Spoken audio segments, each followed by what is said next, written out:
Super Mario Galaxy was a huge step for 3D Mario.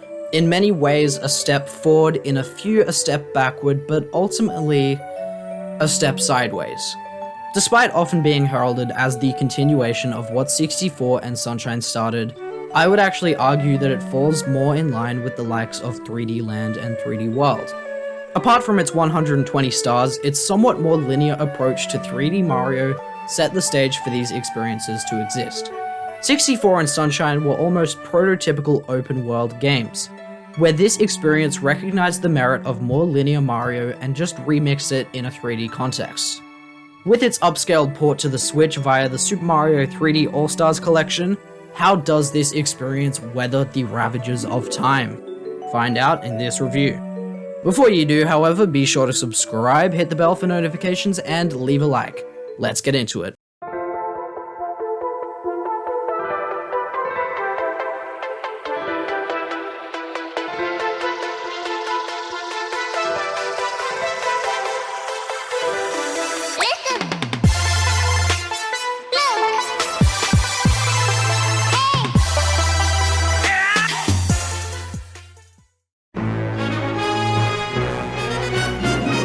This wasn't the first time Mario went to space, nor would it be the last.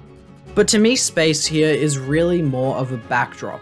This isn't space-themed Mario, but rather how Mario would look in space. What I mean by that is that the variety of elements that usually make up Mario, question blocks, enemies, biological terrain, they're all still here, except this time spread across a unified sequence of planetoids. This is cool on its own, but the gravity mechanic used here pushes this experience into a realm of its own. It hadn't really been done up to this point in platformers, and it's at the core of Mario Galaxy's design philosophy. It's used pretty much everywhere. Rather than falling off a platform, you'll end up on its flip side. Jumping close enough to another planet will push you into its orbit and you'll fall to its surface. It's so inventive, and yet it's ingrained into the core of the game in a way that doesn't feel intrusive or gimmicky. The controls are inverted in a way that you typically don't consider depending on where you are on a stage, because it just works on a subconscious level. On some occasions, your input will go in a weird, unpredictable direction, but this is rare. While we're on controls, it's worth addressing that Mario's movement here is different to in other 3D romps. He can't run at the same speed as he could in 64 and Sunshine, and it's fairly noticeable. The backflip as well as the long triple and wall jump are all here, but the dive is noticeably absent. The most notable move is the new spin. This can be used while running or stationary to daze enemies or to add extra height to a jump. The depth perception is miles ahead of Sunshine and 64, but this is still helpful as a safety net to grant you that bit of extra precision in your landings, as well as, who doesn't just love shaking the controller? It's fun. And with the original being on the Wii, it basically had to include motion controls, and it placed them front and center. Besides the spin jump, pointing the remote in the direction of them brings up a cursor which can collect the game's distinct currency of star bits. 50 of these will net you a 1-up, and if you collect large enough quantities of them, you can actually feed these hungry Lumas around the map to unlock branching paths and bonus levels. You can also use them as stunning projectiles by aiming the cursor at enemies and pressing the trigger button. This adds a rudimentary kind of element of like a point-and-click shooter for you to engage with if you so choose. There's also a few more gimmicky levels such as ray surfing and ball rolling, which are played almost exclusively via motion controls. The Switch Joy-Cons are far superior to the Wii Remote in this respect and make certain sections like the ray surfing way more tolerable. The ball rolling stages, meanwhile, they're better, but I still wouldn't call them fun. They also decided to make swimming operate entirely via motion controls, which I found pretty obnoxious. You can pick up a shell to swim better, but the base swimming is just clunky. If you play in handheld mode, the pointer controls are supplemented via the touchscreen. It's not the ideal way to play, but it does get the job done despite feeling slightly off. And speaking of feeling off, there's something appropriately alien about this whole experience. Even growing up playing this, it always felt inexplicably removed from the rest of Mario. Most Mario outings are goofy, maximalist tales anchored by a lens of childlike wackiness. Here though, everything kinda took a cinematic approach, from its beautifully animated cutscenes, not upscaled on Switch unfortunately, to its ambitious yet somehow bittersweet orchestrated soundtrack. This game has a wildly different tone to every Mario game besides its sequel. Right from the file select menu, the music has this spacey, almost trip-hop vibe, which captures something hard to put into words. This soundtrack is literally the perfect one for this experience, because as much as exploring the final frontier with Mario is thrilling, there's also this strange guttural connotation to being in space. Think about 2001: A Space Odyssey or Interstellar. Those movies are great, but in some ways their soundtracks eclipse them. And that's the case for Super Mario Galaxy. Also, they're in space. As much as I love these presentation choices, they do at times encroach on the gameplay itself. For instance, the minimalism of space is interesting, but I think they took that thematic idea a bit too far with the Comet Observatory. It's a loop. It's literally a loop with nothing to do. Just because it's in space doesn't mean it's not Mario. This is a huge step down from Peach's Castle in Isle Delfino. And this also carries over into the levels themselves. Everything is way more linear here, and like, it's not bad, but it's kind of strange that besides the occasional hidden star, the only collectible you gotta worry about is the single star at the end of the level.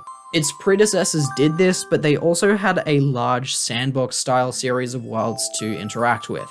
And whilst 3D World and 3D Land did follow up with even more linear design, they packed most levels with a lot of collectibles to keep you coming back. These levels are by no means bad, but compared to other Mario games, they do feel kinda stripped back. Once you push past this limitation, however, you realize that the levels are still packed with tons of Mario inventiveness and personality. Whether it's the mechanical and aesthetic genius of areas like Freeze Flame Galaxy and Bowser's Dark Matter Plant, or the understated weirdness of Big Mouth's Gold Bait, there's a lot of variety here. These are just a few, but the list goes on and on.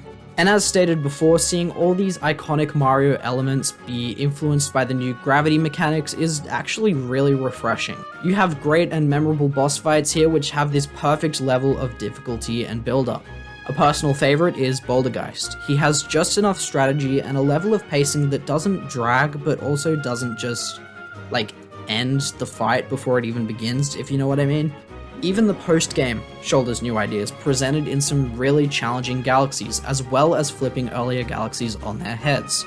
I personally love the way that the purple coins turn each area into like a collectathon of sorts, but luckily they're all kind of confined to one challenge, unlike Sunshine's just ridiculous placement of blue coins. Fuck blue coins, truly. The Prankster Comets recycle content with added layers of challenge like a timer, one hit point, or a race against a Cosmic Mario, but they're still fun to master even if they're kind of derivative. On the subject of purple coins, I also don't mind the addition of Flying Mario. It's kinda like a better version of the wing cap from 64, but ultimately it's sorta underutilized and really just an easier way to get around the hub world. I think one of the most intriguing aspects of Mario Galaxy is the story. No, not that story, get out of here, I'm talking about this story. It's almost a footnote to the actual narrative of Bowser, Peach, Mario, who gives a shit, but it gives this really nice backstory for Rosalina as well as her friends, the Lumas. I like that it has a message about chosen family and alludes to travel as a means of escapism.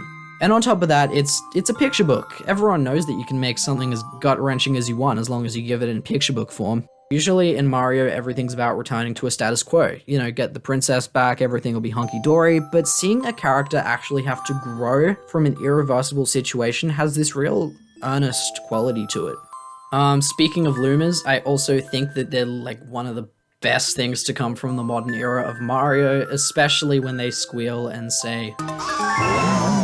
And as far as quality of life stuff, I appreciate how when you walk near a character saying something of lesser importance, it'll bring up a text box, as opposed to just making you stop in your tracks to interact with them.